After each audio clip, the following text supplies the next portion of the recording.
Vous voyez l'introduction de mon diaporama. Normalement, ça devrait fonctionner. C'est bon, vous l'avez à l'écran? Est-ce que quelqu'un peut me dire s'il a Oui, oui, bien... je l'ai à l'écran, oui. Ok. Voilà, donc notre thème aujourd'hui, donc imminent. Imminent, pourquoi? Parce qu'on va être en mesure de livrer dans quelques jours une sorte de version un peu maquettée, mais fonctionnelle, du robot d'appel notamment, hein. Donc j'ai parlé des robots de collecte et d'appel dans ma page de garde, parce que les robots de collecte également, d'y travailler, hein. Tout ce qui vous pose problème, tous les gentils fournisseurs comme Amazon, comme Orange, comme SFR, comme plein d'autres, qui n'envoient rien, donc il faut aller se débrouiller, il faut aller chercher la facture. C'est compliqué sur leur site web. Des fois, vous n'arrivez même pas à rentrer sur le site web. Enfin bon, bref, on est en train de développer une série de robots de collecte pour tout ce qui est sites les plus emmerdants, pardon. Ça peut être l'URSSAF, hein, j'en ai déjà parlé à plusieurs reprises. Ça peut être impôts.gouv. Ça peut être des sites donc, de fournisseurs, des sites d'assureurs pour les attestations Madelin. Là aussi, ça fait très longtemps que j'y pense parce que moi, je fais beaucoup d'accompagnement dans les cabinets en période fiscale. Et c'est vrai que les pauvres collaborateurs, il y a des moments où on les plaint parce qu'ils rament énormément à récupérer les informations de la part des clients, d'une part. Et si jamais ils veulent se substituer aux collaborateurs pour le faire à leur place, bah, c'est un peu galère. Voilà. Donc, si on peut les aider massivement par des choses comme ça, on va le faire. Mais en tout cas, aujourd'hui, on va surtout parler du robot d'appel client. Et vous allez voir que ça devient quand même une réalité. Alors, le programme du jour, le voilà. Alors, j'ai décliné cette thématique en 12 facteurs clés de succès, hein, de la réussite des robots d'appel client, puisque techniquement, déjà, c'est un petit challenge quand même, parce qu'aujourd'hui, ça n'existe quasiment pas, hein.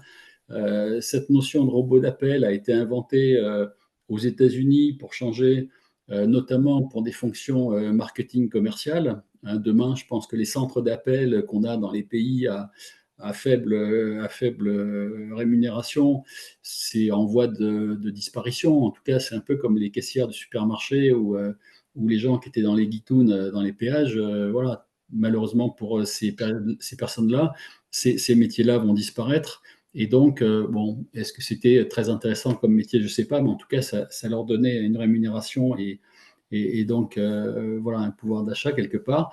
Mais en tout cas, on peut penser que ces robots vont commencer sérieusement à faire le job à la place des êtres humains, là en l'occurrence.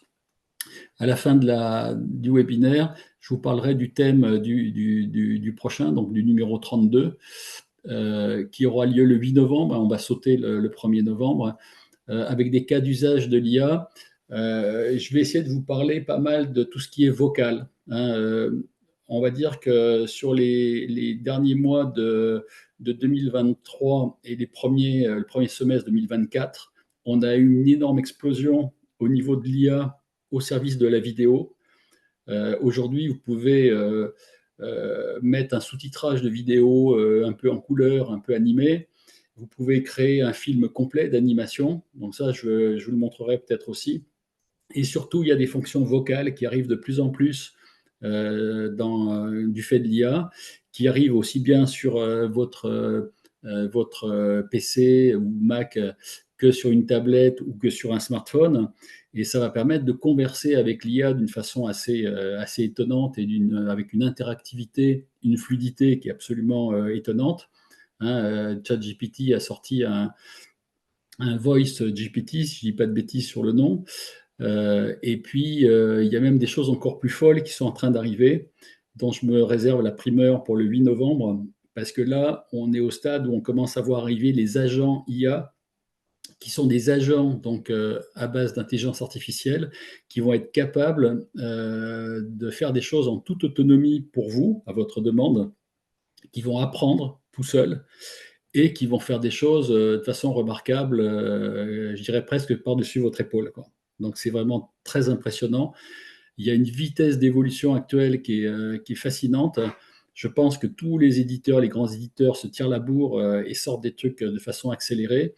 Et je pense que là, on est en accélération, hein. Je l'avais dit à plusieurs reprises, 2 ans que l'IA est arrivée dans le public, dans le grand public.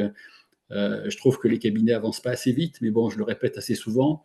À un moment donné, je le répéterai plus, mais vous allez vous en rendre compte vous-même et avec les risques que ça comporte, à mon sens. Voilà.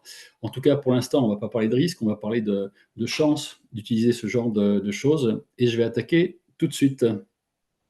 Alors, au passage, je voulais juste m'excuser de quelques petits dysfonctionnements qu'on a eu pour les gens qui sont déjà abonnés à Pilot Guard, et il y en a eu pas mal à la suite du congrès qui nous ont rejoints.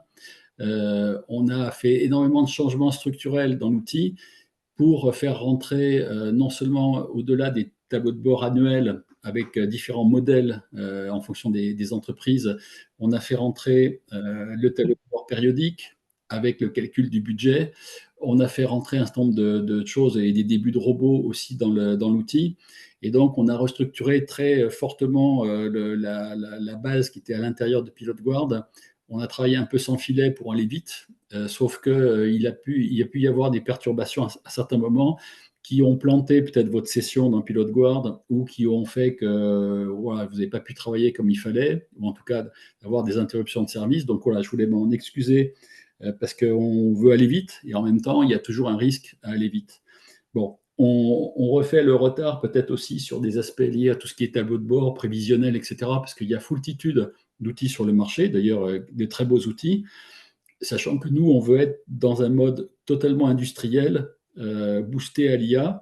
Et donc, c'est une autre façon d'envisager les choses. Hein. Plutôt que vous fassiez 5 ou 10 très beaux tableaux de bord ou prévisionnels ou tableaux de bord périodiques pour quelques clients élus dans le cabinet, nous, on voudrait que vous puissiez en faire sur la grande majorité de vos clients, à la fois en annuel, bon ça c'est souvent livré dans le cadre du cabinet avec la mission récurrente habituelle, mais aussi les tableaux de bord périodiques qui là vraiment une mission vendable entre 100, 200, 300 jusqu'à 500 euros par mois.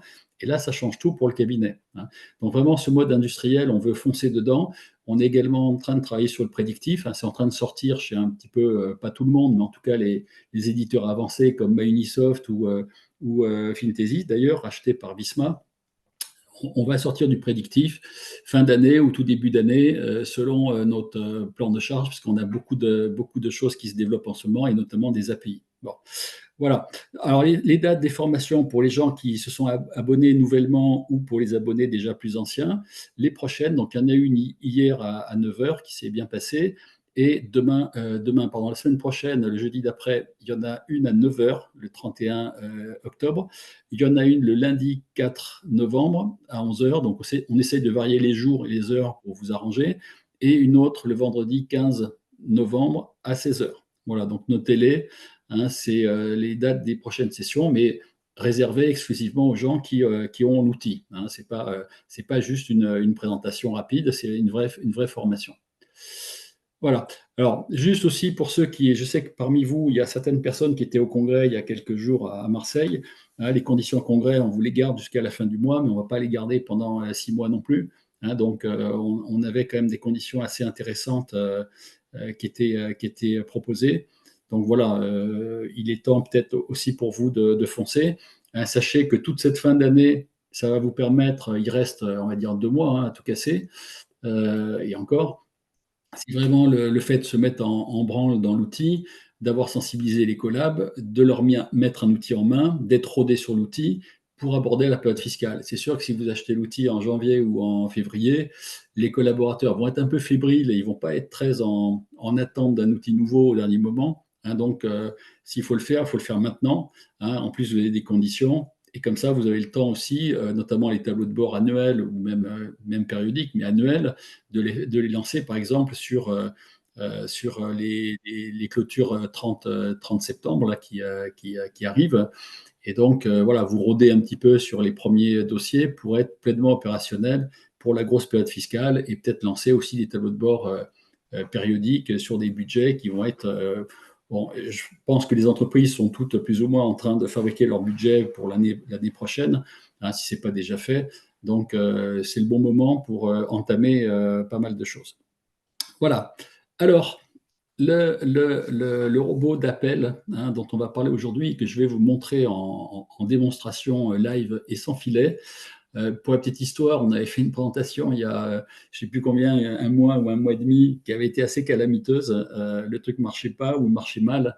Je m'étais repris à 3 fois. Enfin bon, bref, ça n'avait pas été du tout concluant. La voix était moche, les temps de latence étaient nuls. Bon, on avait vraiment complètement raté notre coup.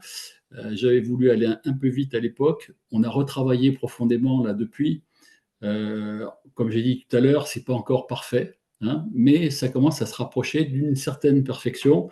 En tout cas, à mon sens, ça devient utilisable face à des clients, peut-être avec des collabs initiés au truc, qui ont envie, peut-être avec des clients qui sont un peu des amis, vous connaissez bien, qui ont confiance en vous, et que vous allez prévenir en leur disant, tenez, ou tiens, je voudrais que voilà, je vais t'envoyer quelques coups de fil avec un système un peu robotisé, joue le jeu, fais comme si c'était un collaborateur, réponds aux questions, fais le truc, ça va être vraiment sur du vrai travail qu'on a à faire avec toi, réponds-nous, puis remonte-nous un peu tes impressions, tes réactions et tout ça, et dis-nous si tu penses que le truc est utile, qu'il est correct, etc.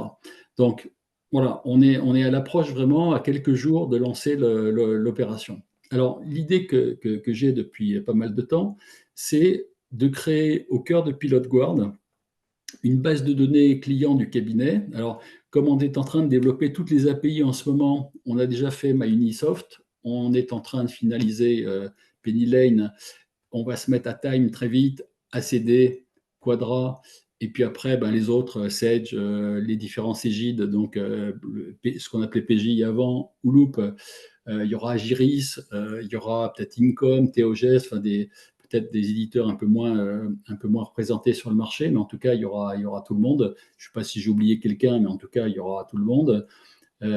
Et donc, il y aura aussi l'AE même si on est un peu énervé, en tout cas surtout vous, par rapport à ce qui se passe. Mais voilà, donc il y aura un maximum de connexions possibles. Donc, le fichier client, on va pouvoir l'intégrer très facilement. Il sera en synergie totale avec votre base principale de cabinet. Et donc, l'idée, c'est qu'avec cette base de données, c'est comme un petit CRM, hein. Un CRM, ça vous parle peut-être aujourd'hui, hein, c'est ce qu'on appelait une GRC avant, donc gestion de la relation client. Bon, c'est l'acronyme anglo-saxon. On aura cette gestion client avec des data clients qui sera au cœur de Pilot Guard.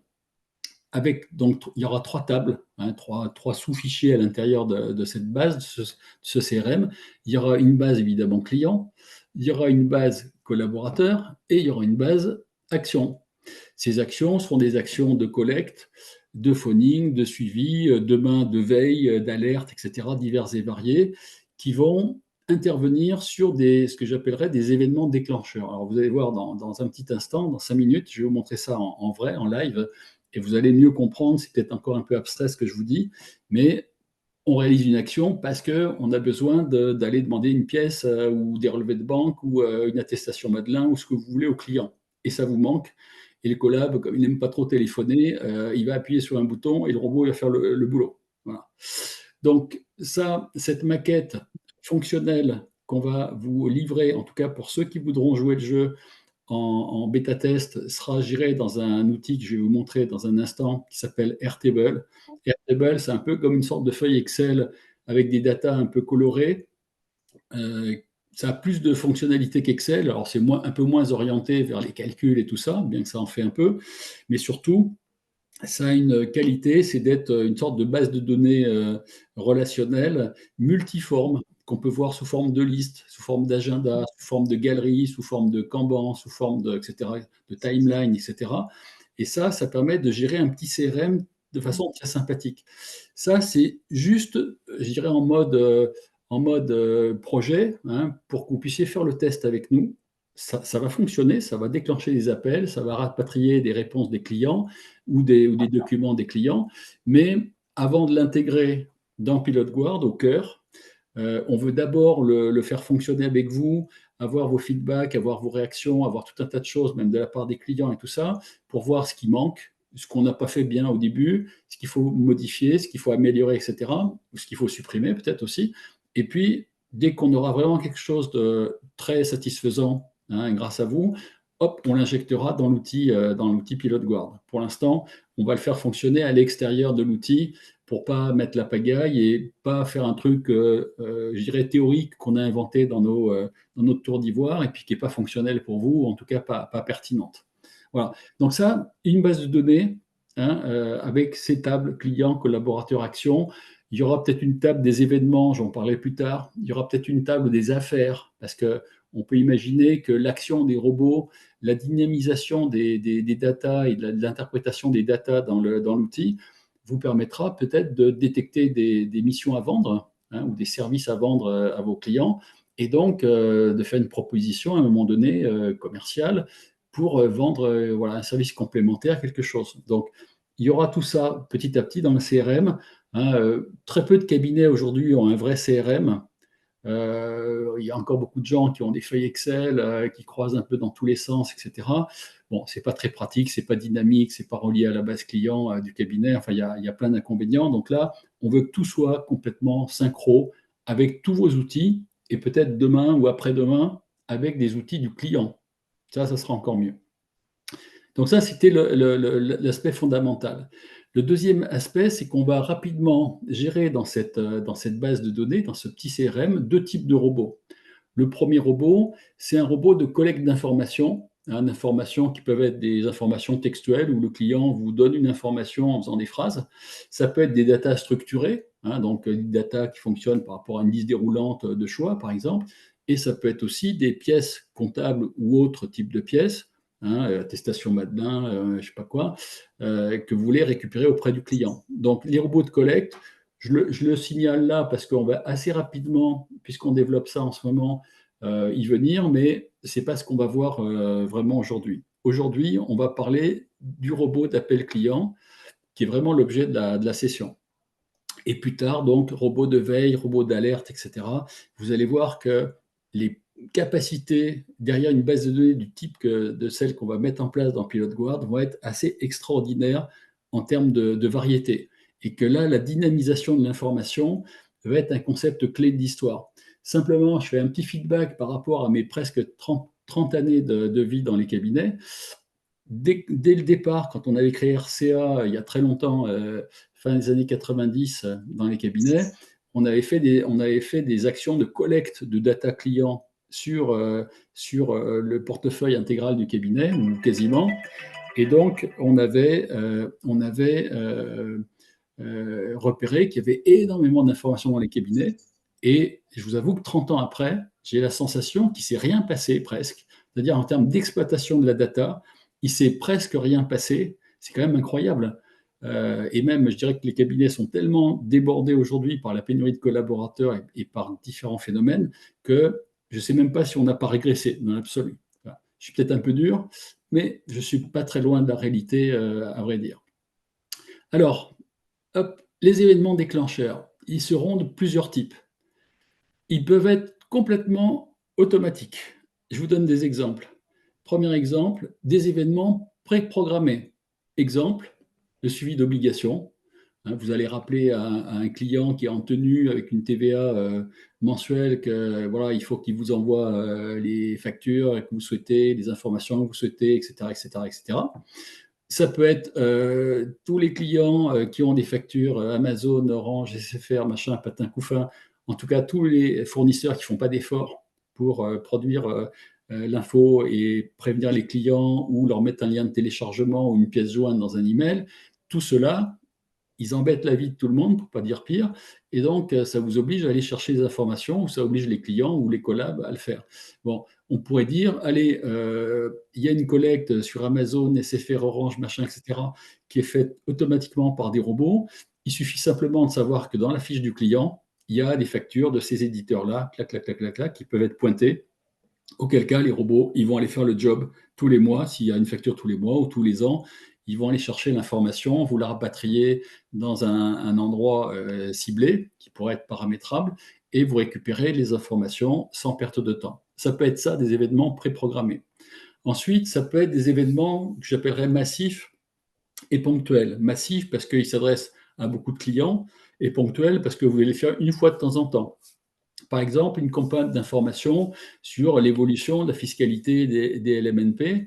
Bon, ben voilà, tous les clients qui sont en statut LMNP, tous les dossiers en LMNP, ben, vous pourriez dire, allez, tiens, j'ai fait un courrier, je l'envoie et c'est, je sais pas, le robot qui déclenche l'envoi et peut-être qui appelle le dirigeant du dossier pour peut-être discuter et prendre des mesures, etc. Donc, organiser peut-être un rendez-vous, une visioconférence ou ce que vous voulez, une demande d'information de la part du client, qui pourrait peut-être même prendre lui-même le rendez-vous dans un agenda web. Tout ça, ça peut être un déclencheur. Autre déclencheur, c'est la détection de data client remarquable. Alors, et j'ai pris un exemple, parce que ça veut dire quoi remarquable? Ben, on va supposer que puisque vous faites des tableaux de bord périodiques demain, ben, vous allez vous rendre compte, ou le robot en tout cas va être dressé, on va dire, pour que un client qui va avoir son chiffre d'affaires par rapport à N-1 baisser 3 mois de suite, c'est un exemple, hein, bah, tout à coup, vous dites, lui, il a un problème, quoi. Alors, ça peut être la marge, ça peut être toute information chiffrée qui vous intéresse, et ça peut être totalement paramétrable. Vous pouvez décider que c'est 6 mois de baisse ou c'est 2 mois de baisse. Ça, c'est vous qui choisirez. En tout cas, on peut imaginer que dès que vous avez pu constater par des voies automatisées que l'évolution du client est plutôt la négative, en l'occurrence, mais ça pourrait être dans l'autre sens, hein, ça pourrait être dans le sens où le client a beaucoup de trésorerie et qu'il ne la place pas. Bon, c'est peut-être idiot qu'il laisse 600 000 euros sur un compte à vue, non placé, voilà, sans rien en faire. Donc, vous pourriez aussi avoir une détection dans l'autre sens, hein. Ce n'est pas que dans le sens du négatif. Mais là, en l'occurrence, chiffre d'affaires du client qui baisse depuis X mois, ça peut être de la marge, puisqu'on le calcule dans les tableaux de bord. Ça peut être tout autre indicateur qui peut devenir dangereux et risqué pour le client. À ce moment-là, on peut avoir éventuellement un appel du client par le robot qui va dire bonjour Monsieur Dupont, bonjour Madame Durand. On a constaté quand même une évolution un peu inquiétante de vos données récemment. Est-ce qu'on peut organiser avec l'expert comptable un rendez-vous ou une visio, ce que vous voulez, pour en discuter? Voilà. Donc ça, ce sont des événements automatiques, hein. Je vous donne 3 exemples, hein, mais des exemples comme ça, on va en trouver des dizaines. Manuel, ça peut être quoi? Ça peut être un déclenchement à la demande. Par exemple, le collab, il lui manque une facture ou des relevés de banque ou, je dis, une attestation Madelin, ce que vous voulez. Ben, il va appuyer sur un bouton et le robot va faire le boulot à sa place. Ça peut être d'autres cas, hein, on y réfléchira ensemble et au fil des mois ou des semaines de pratique, on va rajouter des petits scénarios, des petits paramétrages pour que le robot sache faire de plus en plus de choses. Là déjà, on a commencé à lui donner pas mal de choses pour réagir comme il faut. Voilà. Je ne vais pas aller plus loin pour l'instant dans mon diaporama, parce qu'après, je vais vous expliquer un certain nombre de choses. Il y aura 12 points en tout. Je vais sortir de mon diaporama, là, tout de suite, et je vais vous afficher un autre écran, voilà, qui va être celui-ci. Là, normalement, ce que vous voyez maintenant, c'est une sorte de grand tableau, un peu en mode Excel, avec des lignes et des colonnes, et un en-tête rouge qui s'appelle Callbot, cabinet d'expertise comptable. Je pense que vous voyez ça. Quelqu'un peut me le confirmer, que vous voyez bien ça? Oui, c'est bon? Pas de réponse? OK. Voilà. Donc, qu'est-ce qu'on a? On a, et je vais revenir dans les premières colonnes, voilà, on a une information sur le nom et le prénom du client, le nom du dossier, son numéro de dossier, son numéro de téléphone, très important, parce que le robot, il va quand même téléphoner. On peut avoir le nom du collab, on peut avoir le nom de l'expert comptable. Bon, je ne l'ai pas mis pour pas se casser la tête, c'est pas très important. Plus intéressant, on a ici une colonne qui s'appelle Demander pièces. Alors, ce n'est pas forcément que des pièces, ça peut être des informations aussi. Ici, quand je clique, j'ai une liste déroulante avec plein de choses. Voilà, vous voyez cabis, facture d'achat, etc., reçu, avis de crédit, relevé bancaire, quittance. Bon, tout ça, on peut le classer par ordre alphabétique pour que ce soit plus simple, hein. On peut trouver différents systèmes de classement. Voilà. Le collaborateur se dit, sur ce client-là, j'ai un problème, il me faut des relevés bancaires. Alors, il peut écrire dans ce champ-là, voilà, votre relevé bancaire des mois d'août et de septembre 2024 et votre dernière facture Amazon. J'ai pris cet exemple-là. Voilà, donc retenez bien ce que le robot a dit, hein, mais on pourra le changer à la demande et on va faire plusieurs petits tests.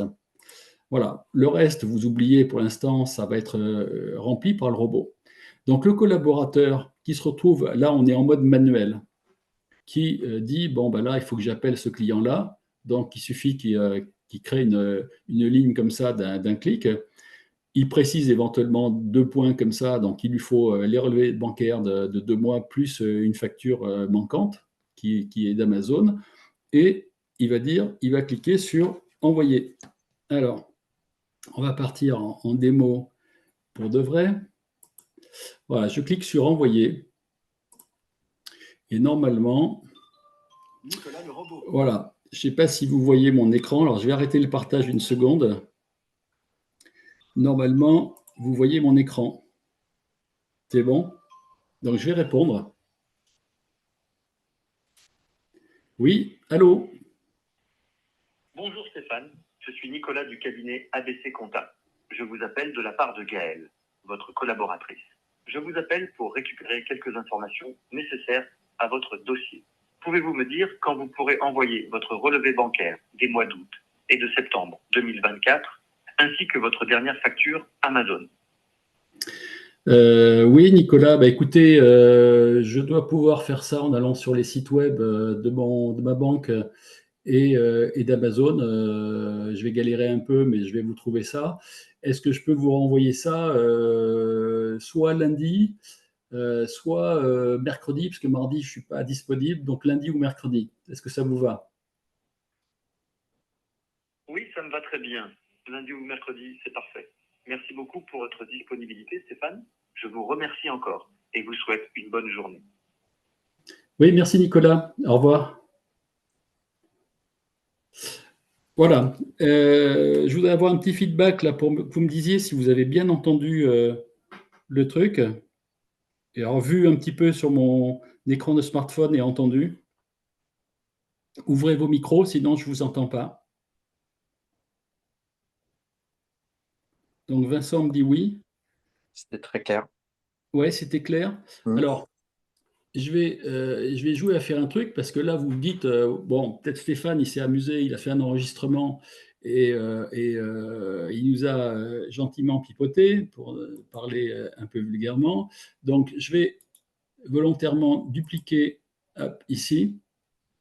Voilà, je vais faire un autre enregistrement.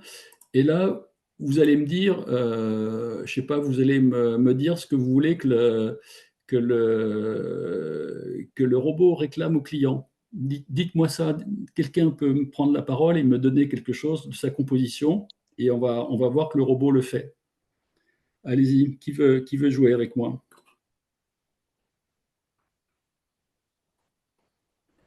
Allez, j'ai besoin d'un volontaire.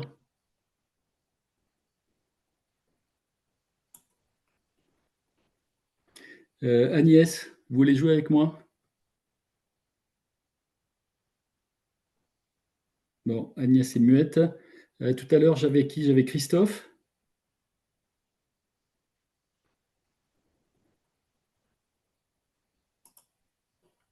Alors, si vous voulez pas me le dire oralement, Christophe, oui. d'accord. Qu'est-ce que vous voudriez qui réclame? Alors, on va se fier quand même à ce qui existe dans la table pour l'instant. Dites-moi votre choix et on fait la demande. Je sais pas, sur la TVA ou sur autre chose, dites-moi. Ça peut être, oui, réclamer des documents pour la TVA. Alors, je choisis la TVA, OK? Et ici, je vais changer ça. Et c'est vous qui allez me dire ce que vous voulez réclamer au client pour que le collaborateur puisse faire la TVA. C'est vous qui me dites les éléments. Alors, on va faire une courte phrase, hein, on ne va pas faire un roman de 20 pages, mais juste une phrase qui demande exactement ce que vous souhaitez pour la TVA du client. On peut dire tout simplement, pour réaliser ma TVA, la TVA du 15, j'aurais besoin que vous m'envoyiez l'ensemble de vos factures avant le 12 novembre. Donc, la TVA du 15.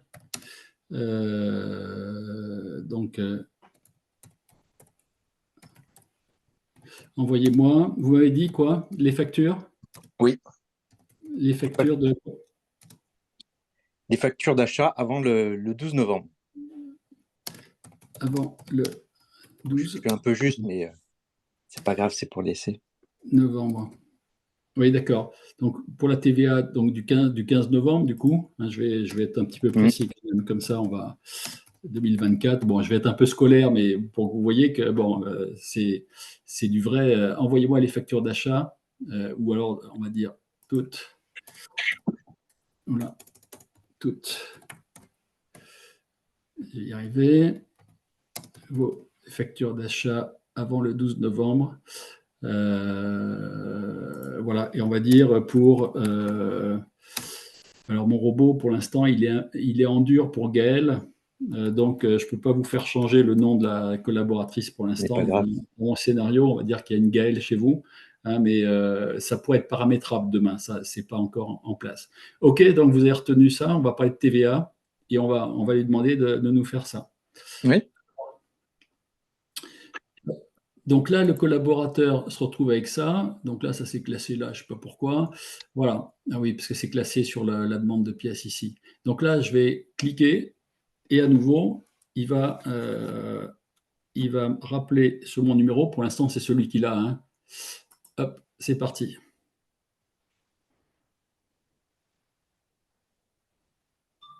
Nicolas le robot. Oui, hello. Bonjour Stéphane, je suis Nicolas du cabinet ABC Compta. Je vous appelle de la part de Gaëlle, votre collaboratrice. Je l'appelle pour discuter de la TVA du 15 novembre 2024. Pouvez-vous me dire quand vous pourrez envoyer vos factures d'achat avant le 12 novembre? Eh bien, écoutez, alors ça me pose problème pour tout vous dire, parce que là, je suis en voyage à l'étranger. Par contre, peut-être jeudi prochain. Et si ce n'est pas jeudi prochain, ça sera peut-être encore le lundi d'après. Est-ce que ça vous convient? Oui, ça me convient très bien. Merci, je vais noter jeudi prochain ou lundi suivant. Je vous remercie beaucoup pour votre disponibilité et je vous souhaite une bonne journée. Merci, au revoir. Voilà. Alors, je pourrais même jouer à vous l'envoyer à vous éventuellement, hein, si je change le numéro de téléphone qui est là. Allez, on est fou, on le fait. Je vais fermer ça. Je vais garder le même scénario.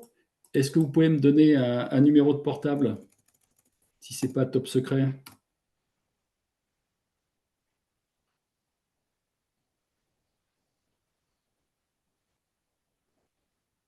Christophe?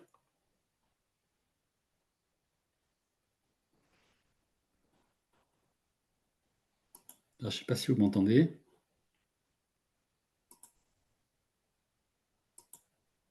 Alors, je suis moi déjà sur téléphone, donc je ne sais pas comment ça va réagir. Ça risque d'être un peu compliqué. Ou alors je demande à Sydney. Sydney, il faudrait activer le micro.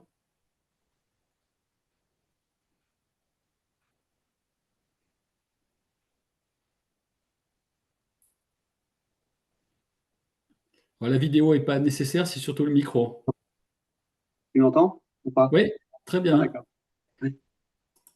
Tu me Alors, donnes un numéro, c'est toi qui vas faire et c'est toi qui vas répondre au robot et qui va. C'est pas préparé, hein. Tu peux confirmer que c'est pas préparé. Non, non, c'est pas préparé. 06 Oui, 79 79 71 71 09 22. 09 22. Ok. Bon, tu t'appelles personne. Enfin, ça marcherait quand même, hein, si tu appelais quelqu'un. Oui. C'est toi qui vas nous faire écouter ton portable. Tu vas le rapprocher de ton PC pour qu'on essaye d'avoir la meilleure. Mets-le en son maximum, s'il te plaît, pour voilà, que ça soit concluant. Ah, voilà, donc je vous montre vraiment qu'au niveau du texte que j'ai paramétré et qu'on a fait précédemment, et au niveau d'un numéro de téléphone que je n'avais pas prévu d'interroger particulièrement, ça devrait fonctionner. Allez, on y va. Donc c'est à toi de jouer, Sydney, du coup, pour faire le répondant comme j'ai fait moi juste avant. OK? Allez, c'est parti.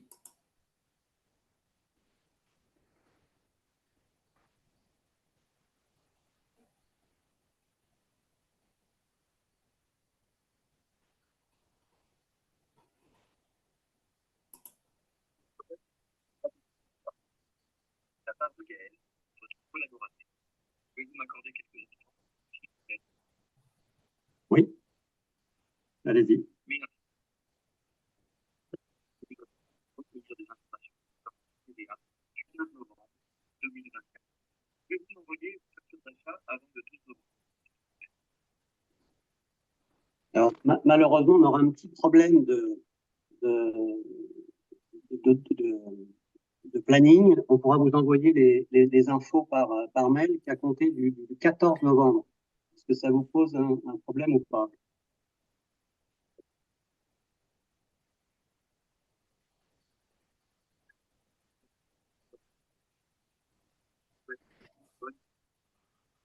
Ça marche. Merci, à bientôt, au revoir. Bon, on entendait très très mal, Sydney. Ah, Je vais, ouais, je vais j'étais peut-être, je vais peut-être tenter. En tout cas, est-ce que tu peux nous dire si, parce que les réponses du robot, on les entendait quasiment pas. Ah. Tu peux nous dire si tu étais cohérent, les réponses qu'il t'a faites par rapport à ce que tu lui as dit? Oui, il m'a dit que ça lui posait pas de problème le 14 et qu'il avait noté. Et, donc, il m'a dit que c'était OK. Et il m'a dit au revoir, un petit peu comme ton message. Ouais. D'accord, ok. Alors, je vais refaire moi-même une fois l'expérience. Et là, je vais lui dire que j'ai pas l'email de Gaël, par exemple, et qu'il faudrait que Gaël me renvoie un message justement par mail pour que je puisse lui réadresser les pièces, etc., que le robot lui demande. Donc, je vais refaire le truc. J'espère que vous entendez mieux mon smartphone qu'avec Sydney. Donc, on va y aller.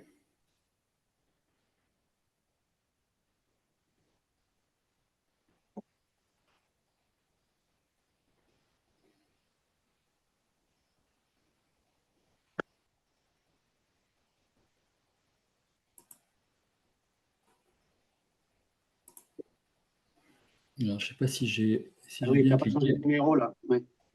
Ah, oui, donc c'est revenu chez toi, autant pour moi. Évidemment.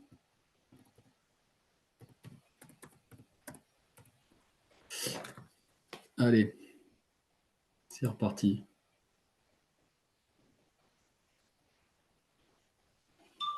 Nicolas le robot. Donc là, si vous voyez le truc, hein, c'est bien Nicolas le robot qui m'appelle. Hop.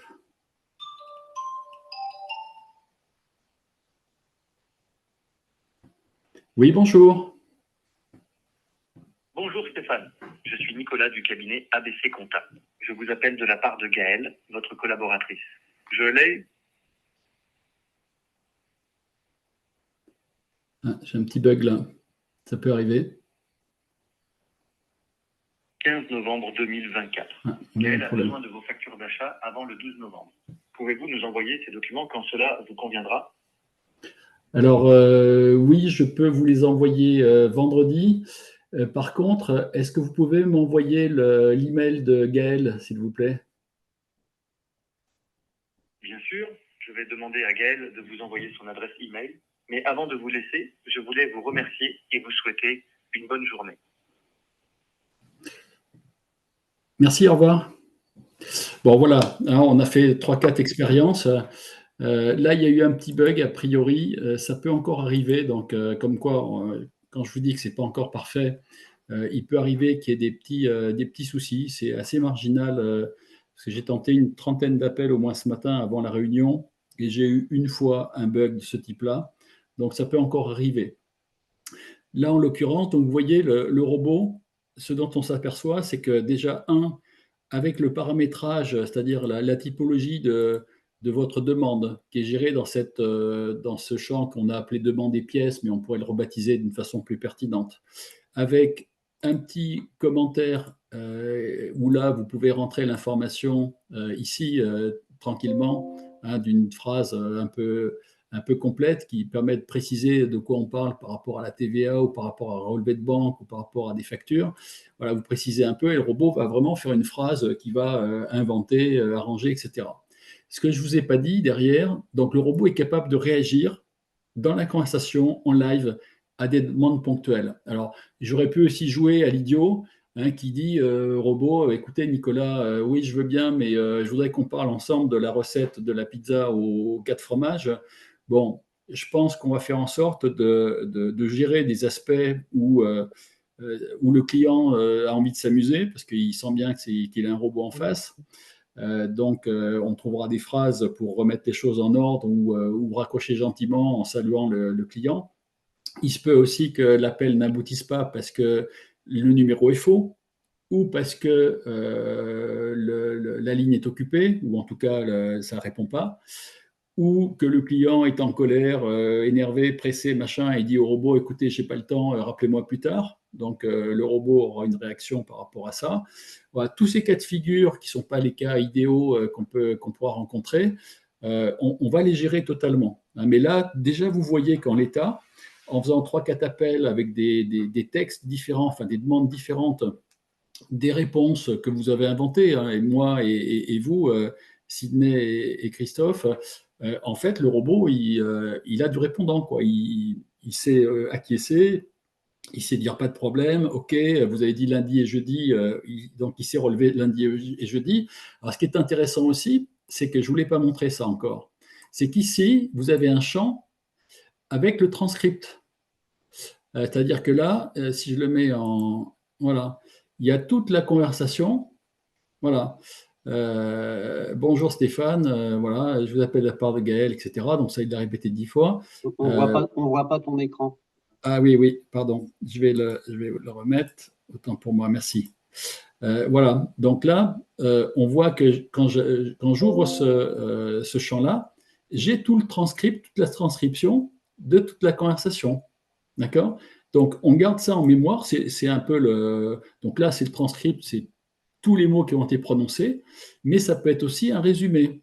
C'est-à-dire que là, si jamais il s'est passé une conversation un peu plus longue, je ne sais pas si je prends l'histoire de la TVA là, ici. Alors là, je ne sais pas ce qu'il m'a dit là. Il ne me dit pas assez d'informations pour générer le. Développer. Bon, là, je ne sais pas pourquoi il n'a pas eu, c'est peut-être lié à notre problème, le problème qu'on a eu au début de l'appel. Mais sinon, ici, par exemple, je pense qu'il a eu ce qu'il fallait pour, je vais déployer, voilà, développer.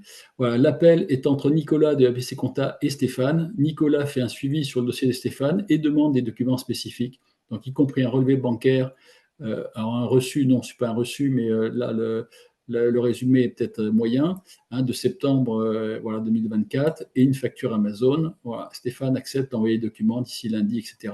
Nicolas le remercie pour sa réponse rapide. Donc ça, s'il y a une conversation qui a été un peu plus longue que les 1 minute généralement de la conversation, c'est même des fois 30-45 secondes, on peut avoir un résumé pour simplement que vous sachiez ce qui a été demandé, etc., et ce qui a été au besoin accepté par le client. Vous avez même ici, dans une autre colonne, MP3 de l'appel. Le MP3, c'est l'audio. On aura un accès. Alors là, je ne vais pas vous l'ouvrir parce que ce n'est pas paramétré. On voit qu'il y a des liens HTTPS, API, Twilio, etc. Twilio, c'est l'opérateur de téléphonie qui permet d'avoir un numéro en 07 pour faire ce genre d'appel.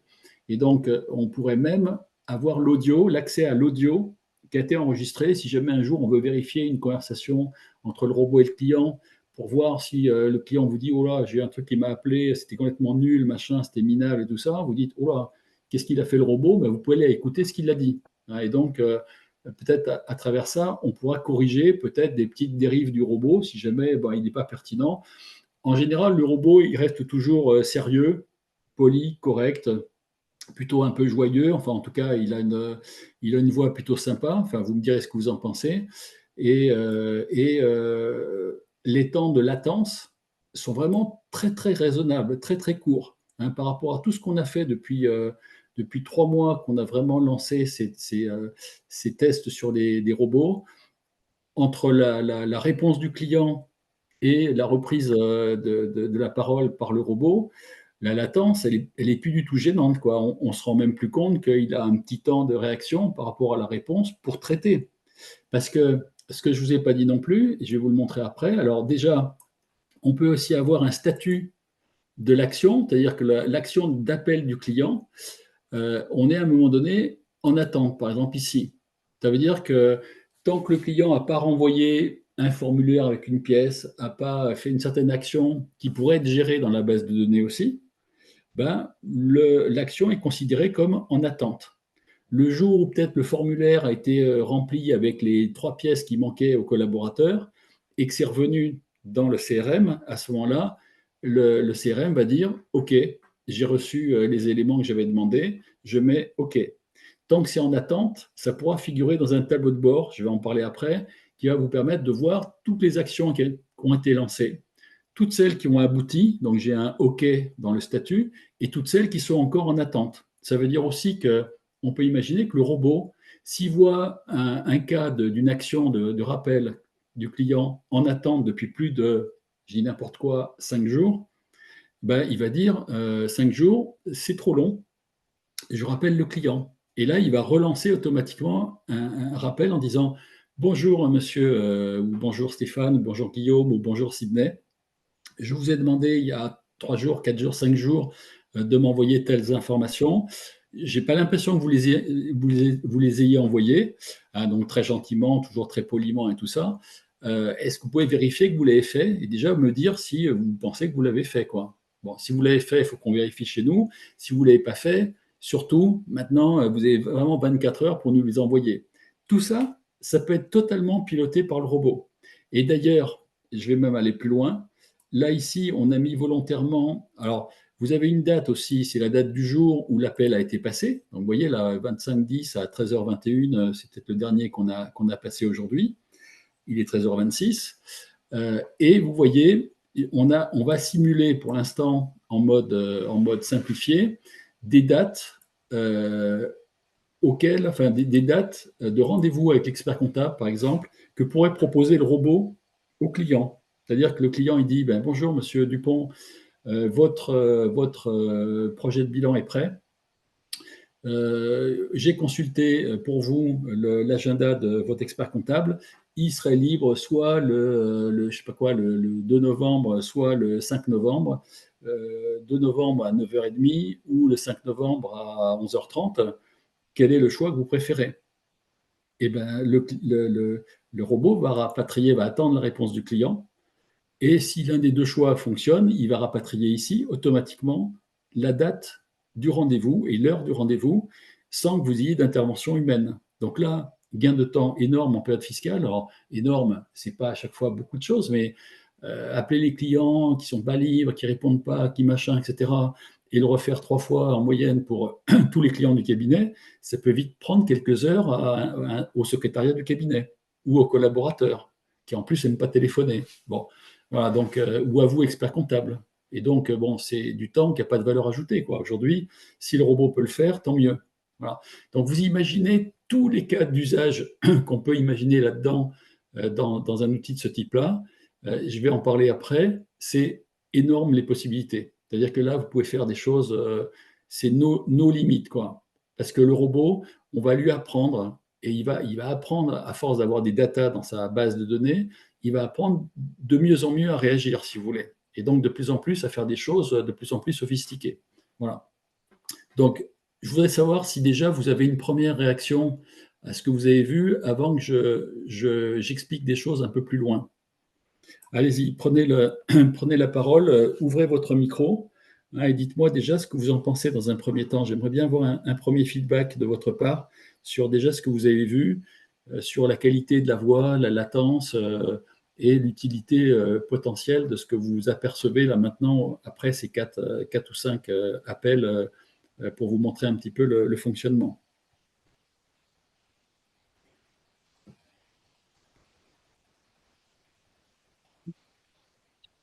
Je pense que c'est effectivement intéressant.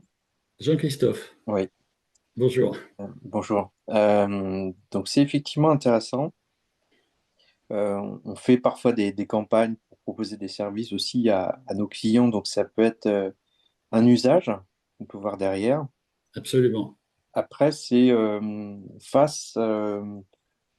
client face à un robot comme ça, comment il peut se comporter. si par exemple il a besoin d'autres éléments, on parlait de TVA, on parlait de choses comme ça, s'il veut rebondir sur quelque chose d'autre, comment le robot peut réagir? Peut-être que là, on peut le mettre en difficulté, je ne sais pas. Alors, effectivement, c'est une bonne observation. Euh, alors, on s'est déjà amusé à challenger un peu le robot, à lui dire des trucs un peu délirants, d'une part, ou alors à lui reposer des questions pour allonger la conversation et l'emmener sur d'autres terrains. Jusqu'à un certain point, il a été plutôt pertinent. Et en fait, ce qu'on a fait par défaut pour les cas où il ne peut pas répondre parce qu'il n'a pas les données, le robot, il peut répondre que s'il a des données derrière. Hein, voilà, c'est pas un être humain, il n'a pas de mémoire, le robot, c'est une machine. Hein. Hum. Voilà. Tant que le robot a des datas qui lui permettent de répondre, il va tenter de répondre. S'il n'a pas les réponses, on va faire en sorte qu'il dise, écoutez, je suis désolé, je n'ai pas la capacité de vous répondre, donc je vais en faire part à, je sais pas qui, Gaël, la réviseuse, ou à l'expert comptable Jean-Christophe. Et voilà. Donc, si vous voulez, on va permettre que la conversation soit un peu plus longue que juste je voudrais, monsieur, vos pièces, machin, et ça, et ok, merci, je vous remercie, voilà, je clôt la conversation. Ça peut être un peu plus long que ça, et vous allez voir que les coûts sont ridiculement faibles. Donc ça, c'est un vrai bonheur. Mais si demain, le robot est dans une situation qui ne sait pas gérer parce qu'il n'a pas les datas, il aura appris à dire, là, je ne peux pas vous répondre, monsieur Durand ou madame Dupont, donc je stocke votre demande, je vais la transmettre, et il va le faire. Mais par contre, je ne vous réponds pas en live là tout de suite. Voilà ce qui va se passer. Donc tous ces cas-là, on va les gérer et évidemment, on va en découvrir grâce à vous et grâce aux gens qui vont bien vouloir tester avec nous. On va en découvrir parce que voilà, il y a tellement de cas de figure possibles, de conversations possibles et de cas d'usage qu'on va mettre en place là-dedans qu'on va penser à des choses auxquelles on n'a pas aujourd'hui pensé, mais on a déjà plus ou moins verrouillé un certain nombre de choses. Hein. On va aller plus loin sûrement avec votre aide, mais tout à fait, à un moment donné, c'est pareil, si le client se met à dire n'importe quoi, ou s'il est très en colère et qu'il dit des gros mots, je sais pas quoi, le robot, il va dire, écoutez, monsieur, je pense que vous êtes, ou madame, je pense que vous êtes un peu énervé, parce que ce qui est marrant aussi, c'est que le robot, il est capable de mesurer les émotions de la personne qui lui répond. Et ça, je vais vous expliquer ce qu'on va pouvoir en faire aussi, parce que c'est pas neutre en termes d'usage, ça va nous permettre d'avoir des informations intéressantes sur, je dirais, l'état émotionnel du client. Voilà. Alors, je ne sais pas, Jean-Christophe, peut-être vous aviez d'autres choses à dire par rapport à ça. Donc, il faut que vous réouvriez votre micro si vous voulez ajouter un petit quelque chose. Non, non, rien de plus. Ok. Écoutez, en tout cas, merci de votre intervention. Je ne sais pas, Guillaume qui a son micro ouvert, est-ce que vous avez une réaction par rapport à ce que vous avez vu et entendu, surtout entendu?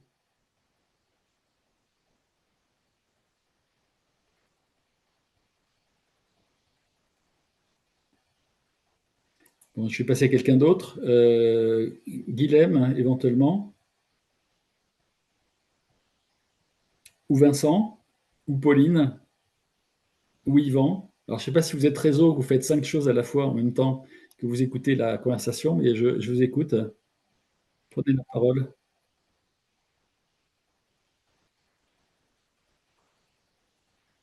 Bon, je n'ai pas des bavards là aujourd'hui. Je ne sais pas si Sydney nous entend.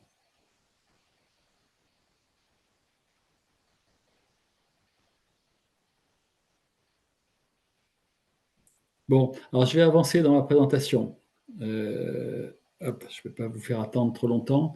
Je vais revenir dans ma présentation et je vais vous parler un petit peu de la suite parce que la richesse qui est derrière, je vais essayer de vous l'expliquer un petit peu plus hop, en vous affichant ma présentation. Est-ce que quelqu'un peut me dire si vous avez un point 4 à l'écran qui dit les éléments de sécurité pour l'acceptation du client, comme je n'ai pas d'écran témoin? Est-ce que c'est... Non, j'ai rien. Alors attendez, j'ai pas dû faire ce qu'il fallait. Toc, partager. Là, peut-être maintenant, oui. Oui, c'est bon là, oui. Ok, merci beaucoup. Voilà. Alors, élément de sécurité, parce qu'à un moment donné, on parle beaucoup de fake ou de choses comme ça, et puis le clonage de voix qui va arriver, le clonage de vidéos qui arrive déjà, enfin tout ça, c'est déjà présent, hein. Ça existe déjà. Ça peut créer des problèmes de sécurité par rapport au fait que ce soit un robot qui appelle et que est-ce que c'est un robot, est-ce que c'est quelqu'un vraiment du cabinet, en tout cas un robot qui travaille pour le cabinet ou un élément, un collaborateur. Bon, nous, on va essayer de réfléchir à ça avec vous. Un, il faut voir si le cabinet va jouer la transparence et va annoncer à l'avance que c'est un robot d'appel, hein, qui réalise certains appels aux clients. Et donc, peut-être le dire si vous le souhaitez avant. Bon. Deuxième point, comme vous l'avez peut-être vu quand je vous ai montré mon smartphone, le 07 qui est utilisé, donc numéro de portable qui est utilisé, peut être connu et donc reconnu par le client, hein. Et d'ailleurs, moi, j'avais mis ce 07 dans mon répertoire et il affichait bien Nicolas le robot, hein. Donc, ça peut être rassurant de savoir que le numéro d'appel qui fait ce call est bien quelqu'un de connu. Peut-être que le robot pourrait prononcer une phrase de sécurité du client, qui serait une phrase confidentielle, qui aurait été stockée dans la base de données du cabinet. Exemple, n'importe quoi, mon chat est noir et blanc. Hein, bon, avant qu'un hacker, un pirate récupère la phrase de sécurité, ça va quand même être un peu compliqué. Ensuite, le robot pourrait annoncer un numéro de sécurité, qui serait un numéro de sécurité, à supposer que les 12 mois de l'année, il y a un numéro qui soit diffusé par le cabinet dans une petite note un peu confidentielle. Voilà, le client, il saurait que si le robot dit 567, c'est valable et donc c'est bon pour le mois d'octobre et que donc il a bien le robot qui dépend du cabinet et pas un pirate. Ensuite, là, on l'a fait, le robot se présente et cite le prénom du collaborateur ou de la collaboratrice en charge du dossier. C'est rassurant aussi. Voilà. Donc déjà, quand on croise je dirais plusieurs dispositifs de sécurité, il y a quand même assez peu de chances, hein, que le robot appelant soit un fake et soit lié à un pirate qui va essayer de détourner des datas ou pire. Ensuite, cinquième point, éléments de personnalisation qui vont être paramétrables. On peut mettre une voix d'homme ou de femme, hein, ça peut être selon le client ou pour tous les clients. Ça, c'est des choix qui pourront vous appartenir avec une belle faute à tout. On pourrait mettre un accent régional, hein, si vous êtes au fin fond des Pyrénées, en Alsace, en Bretagne ou je sais pas où, dans le sud-ouest, ce n'est pas les mêmes accents, évidemment. On peut mettre une tonalité différente. Ça, c'est parfaitement paramétrable. On peut insérer des petits défauts intentionnels comme un petit rire, une toux, etc. C'est-à-dire que le robot, on le rend presque humain en le faisant simuler quelque chose qu'il va faire. On ne s'attend pas à ce qu'un robot rit ou tousse ou je ne sais pas quoi, ou éternue pendant la conversation. Et donc, ça veut dire aussi que le robot, il peut carrément prononcer une phrase pour, entre guillemets, faire humain. Excusez-moi, je suis enrhumé. Bon, le client qui entend ça, il n'imagine pas que c'est un robot qui dit ça, quoi. Bon, c'est un peu trompeur, vous allez me dire, mais en même temps, bon, on s'en fiche, ça dépend de ce que vous voulez faire passer comme idée. Est-ce que c'est un robot ou est-ce que c'est un humain qui appelle? Ensuite, on pourrait paramétrer le jour et l'heure de la semaine pour déclencher l'appel à tel ou tel client. Il y a peut-être des clients qui sont plus facilement joignables le lundi soir ou le samedi matin ou je sais pas quoi, ou entre midi et deux, etc. Ou très tôt le matin parce que c'est quelqu'un, je sais pas, qui est dans le bâtiment et après 8 heures, il n'a plus le temps. Voilà. Et on va pas avoir des cas où il est faux, où le numéro est occupé, où le client n'est pas disponible et même raccroche, et où le client se met à délirer pour voir la réaction du robot. Bon, voilà, il lui parle de la recette de la pizza et histoire de s'amuser, mais bon, là, on est quand même là pour faire des choses sérieuses, donc pas pour délirer. Ensuite, point 6, ça veut dire que des actions vont être réalisées en plusieurs temps. Première action, dès que le robot raccroche, on est sur une action qui est en attente. On attend que le client fasse quelque chose, prenne un rendez-vous, envoie des pièces, réponde à une donnée, à une information dans un formulaire, etc. Elles seront réussies quand ça sera coché comme OK, hein, dans le système. Et puis, comme je vous l'ai dit, si un certain nombre de jours s'est écoulé entre l'appel du robot et le retour du client, si le client n'a pas réagi, on peut relancer le robot qui va s'appuyer sur l'existant pour dire je vous ai appelé il y a 5 jours, est-ce que vous pouvez vous assurer que vous avez bien répondu à notre demande de pièces et autres. Ensuite, tableau de bord des actions. Ben, à un moment donné, quand on va mécaniser des centaines ou des milliers d'actions à longueur de journées, de semaines, de mois, d'années, même dans le cabinet, il faut bien qu'on voit un petit peu ce qui se passe, hein, si ça fonctionne. Donc, on peut afficher par événement, hein, c'est la campagne LMNP, c'est à l'occasion de l'envoi des tableaux de bord annuels ou périodiques, qui va être un événement déclencheur, par exemple. L'action, ça peut être une demande de pièces ou une prise de rendez-vous ou d'autres choses. Donc, on peut cibler aussi, filtrer sur l'action. On peut cibler sur le statut, hein, tout ce qui est réussi, tout ce qui est en attente. On peut cibler sur le fait qu'il y ait une relance ou pas à effectuer. On peut cibler sur des alertes. Hein, exemple, problème de collecte sur un fournisseur, problème de client récalcitrant ou tout le temps en retard, analyse des émotions du client. Ça, c'est intéressant. Le robot et le scan de la voix est capable de dire quel est l'état émotionnel du client, ce qui peut être une indication sur le fait que le client soit satisfait ou pas du cabinet, soit, je sais pas, en colère, fatigué, qu'il soit en difficulté, etc. Tout ça, à un moment donné ou à un autre, on va être capable de le détecter. Donc c'est quand même très très intéressant. Ça, vous n'avez jamais eu ça au sein d'un cabinet. D'ailleurs, même quand les collaborateurs appellent, ils ne vous stockent jamais ce genre d'informations, quoi. Ou alors peut-être ils vous le disent, si vraiment il y a un client qui dit « je vais partir, je ne suis pas content du tout », bon, ça quand même ils vous le disent, j'espère. Mais l'état émotionnel du client, est-ce qu'ils sont capables de l'apprécier et de le stocker? À mon avis, non. Hein. Ensuite, des options complémentaires, on va pouvoir les mettre en œuvre. Je vous ai parlé déjà de prise de rendez-vous en fonction de choix que le robot peut constater sur l'agenda web de l'expert comptable. Mais ça peut être un lien de formulaire pour renvoyer au réviseur des infos, des datas structurées, des pièces comptables ou d'autres. Ça peut être donc l'agenda web de prise de rendez-vous, hein, où le robot va regarder les plages libres de l'expert comptable ou du collab pour faire un rendez-vous client. Ça peut être un conseiller sur le pôle conseil du cabinet, pour lequel on veut essayer de trouver un rendez-vous. Voilà. Et puis, quels sont les objectifs assignés au robot? C'est accélérer et fluidifier les appros clients. Ça peut être faire un suivi d'obligation, c'est réaliser des actions ponctuelles, c'est prendre des rendez-vous, hein, informer, donner une information du cabinet. Jean-Christophe parlait d'une campagne marketing ou autre, ça peut être ça. Relancer une facture impayée, à condition qu'on soit connecté avec des données de gestion interne. Ça, c'est des choses qu'on va également connecter par API. Hein.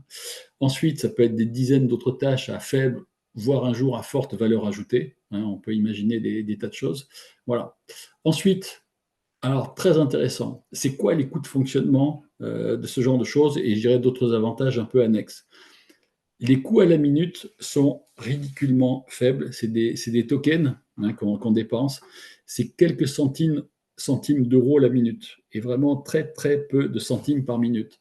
Si je le dis autrement, ça va être encore plus spectaculaire.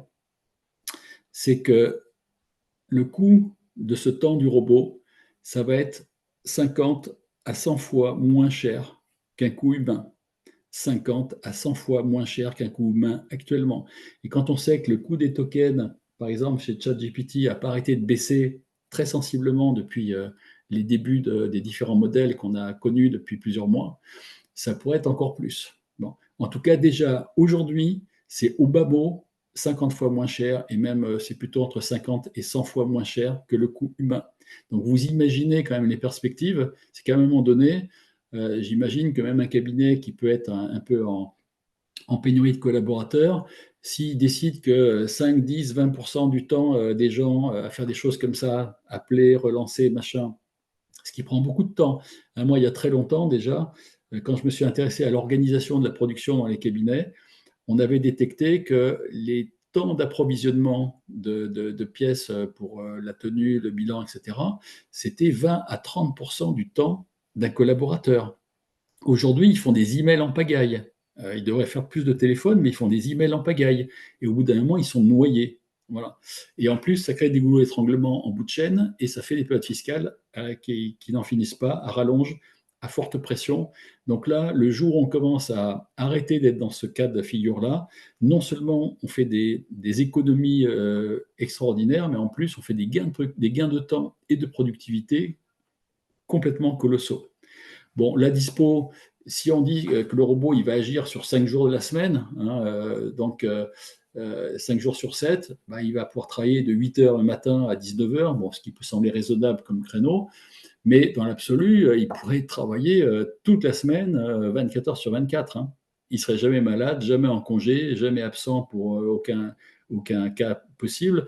Il n'y aurait pas de risque de départ, alors peut-être de panne, hein, et encore, mais pas souvent. Voilà. Et puis surtout, je pense que l'avantage principal, c'est soulager des collabs qui détestent téléphoner. Ça, la jeune génération, ils détestent téléphoner, donc ils font des emails. Et donc, on n'a jamais les réponses des clients. Et puis, voilà, on les débarrasse des tâches, notamment des tâches à faible valeur ajoutée. Je vais revenir dans une énumération sur les grands objectifs du cabinet. Vous allez voir, tous ces objectifs-là, c'est ce robot d'appel et les robots de collecte, de veille, d'alerte, etc., vont être capables de les atteindre. Gain de temps partout sur l'exécution et le suivi des tâches, hein, notamment de production, mais pas que. Des gains de productivité très importants. Moi, je le dis et je le répète dans toutes mes missions depuis des années. Si déjà tout le début de la chaîne, vous l'accélérez, il y aura plus ces problématiques de je rame mi-mai ou fin mai pour boucler mes derniers bilans. C'est-à-dire que les bilans vont sortir beaucoup plus tôt, beaucoup plus vite. Et donc, le surtemps qui est occasionné par la confusion, le chaos qui s'est installé quand un collaborateur a ouvert trop de dossiers et qu'il ne les a pas finis, c'est 30 à 50%. Et je le mesure, moi, depuis 5 ans dans mes missions. Voilà. Ensuite, compensation de la pénurie de collab, ça c'est clair et net. Hein. Baisse des coûts RH et donc hausse mécanique des marges. Ça, c'est quand même important. À l'époque, on a l'affaire à Silae qui va écluser pas mal les marges de beaucoup de cabinets. Sécurisation de la production, hein, parce que là, on va pouvoir avoir un robot qui systématiquement va tout chercher, tout ce qui manque, et qui va tout remettre, tout redresser, etc. Donc, c'est aussi une baisse du stress, et donc, on tient mieux les délais partout. C'est l'orientation du temps ou la réorientation du temps des RH, notamment les collabs ou des cadres, vers de la plus forte valeur ajoutée, donc du service, des conseils. C'est de la dynamisation des data, parce que c'est bien d'avoir beaucoup de data au sein du cabinet. On nous parle beaucoup de la data, du data lake, la source, etc. dans les cabinets. Mais quand on aura un énorme data lake dans la profession, si on s'arrête à ça, il ne se passera rien du tout. Ça n'aura aucun impact sur les cabinets. Pourquoi? Parce que personne n'a le temps de traiter ces data. Donc il faut qu'il y ait à un moment donné ce principe de robot qui dynamise l'exploitation de la data pour plein d'objectifs dont je vous parle là en ce moment. Si les robots ne font pas le boulot, aujourd'hui les êtres humains n'ont pas le temps de le faire. Ils n'ont pas le temps de le faire et même ils ont moins de temps de le faire au moins depuis 5 ans qu'ils l'avaient avant. Donc le résultat, c'est que ça ne servira à rien d'avoir un data lake, d'avoir des tas d'analyses, de toutes sortes de choses, d'indicateurs et tout ça, s'ils ne sont pas exploités derrière. Le problème, c'est qu'il faut que ça soit exploité derrière et probablement par des êtres humains à un moment donné. Ensuite, sondage sur l'état d'esprit des clients et pourquoi pas des collaborateurs. On peut imaginer que le robot il puisse passer des coups de fil à des collabs aussi, pourquoi pas. Et puis, hausse globale des performances du cabinet et rendre le cabinet exceptionnel par sa réactivité, son service et ses conseils. Et je pense que là, on peut vraiment atteindre des choses assez magnifiques. Alors, dernier point, on cherche des cabinets bêta-testeurs. Hein. Ça va être une occasion de faire de la R&D vraiment en live sur la techno que vous avez vu ce matin, sachant qu'elle commence à être quand même très proche de quelque chose de satisfaisant. Hein. Ça va permettre de discuter et d'être créatif sur les cas d'usage à l'infini, parce que là, il y a des dizaines de possibilités qui s'ouvrent. Ça va permettre d'évaluer les réactions des clients et aussi des collaborateurs, mais quand je dis clients, ça pourrait être des prospects, ça pourrait être des candidats, collaborateurs, ça peut être même les fournisseurs à un moment donné. Hein. Je ne sais pas, on peut demander à un fournisseur de renvoyer une facture qu'on a perdue, ça pourrait être ça aussi. Hein. Voilà. Et ça permettrait d'analyser des remontées du terrain, des statistiques liées au tableau de bord, liées à des gains de temps, des gains de productivité, des gains de chiffre d'affaires, etc. Et surtout rendre le système ultra opérationnel, ça c'est vraiment notre ambition, pour que la prochaine période fiscale, avec PilotGuard, vous puissiez bénéficier à plein de ce système. Voilà. Donc ça, c'est notre objectif. Donc là, si certaines personnes se sentent pour faire un début de bêta-test, je les engage à me contacter, à m'envoyer un petit mail, à m'appeler. Hein, vous avez à chaque fois mon numéro de téléphone un peu partout, sur LinkedIn, dans tous mes emails, etc. Donc vous devez pouvoir me joindre très facilement. Au besoin, je vais faire voilà, je vais faire un petit truc ici. Je vais vous remettre mon téléphone. Voilà, là, je le remets en affichage, peut-être, je pense que vous le voyez toujours. Voilà, donc n'hésitez pas à m'appeler sur ce numéro-là. Voilà. Et puis, alors, c'est pas la semaine prochaine, parce que je pense que la semaine prochaine, ce sera le 1er novembre, donc c'est pas bon. Donc, on saute au 8. Donc, cas d'usage de l'IA, automatisation, robotisation de la production. On va revenir sur des choses sur la partie production, sur différentes automatisations qui peuvent être autour de la production. On parlera peut-être des robots de collecte si on a avancé, nous, suffisamment. Et je vais vraiment faire un zoom sur tous les cas d'usage et toutes les fonctionnalités qui sortent sur les fonctions vocales de l'IA.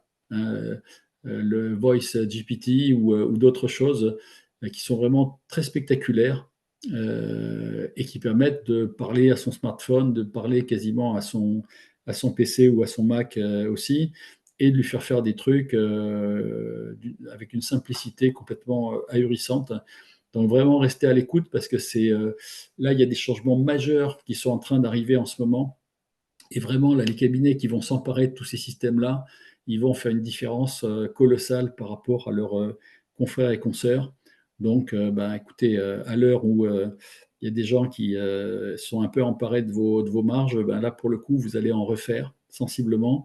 Et en plus, vous aurez l'occasion de développer, déployer des nouveaux services, un nouveau conseil. Parce qu'avec les tableaux de bord périodiques, qui est déjà en soi une mission vendable, vous détectez en plus très précocement, et il y aura le prédictif bientôt, je vous le rappelle, vous détectez très précocement des problématiques de l'entreprise, je ne sais pas, trésorerie qui est dans les chaussettes, chiffre d'affaires qui diminue, marge qui s'effondre. Bon, je cite que des cas négatifs, encore une fois, mais c'est peut-être ceux-là que vous allez aller alerter en premier lieu. Ça va vous permettre de montrer une réactivité que les clients n'ont jamais vue, déjà, d'une part, et ensuite, ça va vous permettre aussi de pouvoir proposer des services complémentaires, des appuis, toutes sortes de choses, et de passer pour un cabinet remarquable. Parce que ça, aujourd'hui, c'est un grand reproche de beaucoup de chefs d'entreprise, c'est de dire oui, mon expert comptable, je le vois une fois par an, et puis pour un truc qui est de bilan, voilà, c'est pour du passé qu'on connaît déjà finalement. Donc, on voudrait surtout parler de pilotage, de futur, d'anticipation. Et là, il a moins le temps, quoi. Donc, c'est un peu plus compliqué. Voilà. Bon, je ne veux pas être critique particulièrement, mais c'est quand même ce qu'on entend dire et bon, c'est dommage parce que vous avez vraiment tout ce qu'il faut et je pense que l'IA va vous donner encore plus pour arriver justement à profiter de ces gains de temps, ces gains de productivité pour passer ce temps-là au service de ce qu'attendent les clients et donc au service du bien-être du cabinet et de sa santé, sa pérennité. Voilà, en tout cas, merci beaucoup de votre présence encore une fois, de votre participation pour les personnes qui ont accepté de jouer un petit peu avec moi et de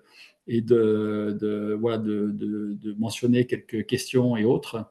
On va en reparler. Je vais diffuser cette vidéo et on va essayer de faire en sorte que vous puissiez bénéficier de tout ça rapidement et de façon complètement opérationnelle. Donc, n'hésitez pas à revenir vers moi. Donc, voilà, je vous remets mon email et mon numéro de portable si vous souhaitez une animation. Ça peut être un webinaire, ça peut être un séminaire.